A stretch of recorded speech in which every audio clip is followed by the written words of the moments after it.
Hello everyone, welcome to rank path. তো অনেক প্রতীক্ষার পর ডব্লিউবিজির একটা আপডেট এসেছে। তো এরাই কন্ডাক্ট করে একটা পরীক্ষা যার নাম জেনপাস ইউজি, যেখানে ওই প্যারামেডিক্যাল সংক্রান্ত কোর্স করা যায়। এই পরীক্ষাটা জেনারেলি এপ্রিল মাসে হওয়ার কথা। তো পরীক্ষার আপডেট আসছে এখন সেপ্টেম্বরে, যে পরীক্ষাটা আদৌ হতে চলেছে।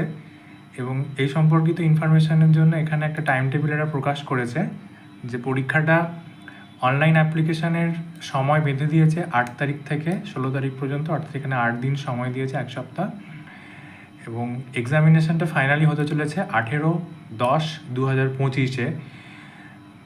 তো অক্টোবরে 18 তারিখে এক্সামটা হবে এবং এই সংক্রান্ত এরা একটা ইনফরমেশনও বুলেটিন পাবলিশ করেছে। আমি দুটোই, অর্থাৎ টাইম টেবিল এবং ইনফরমেশন বুলেটিন, দুটোই এর ডেসক্রিপশানে দিয়ে দেব। তো এটাই আপডেট ছিল। যারা জেনপাসের জন্য পড়াশোনা করছে, ভালো করে পড়াশোনা কর।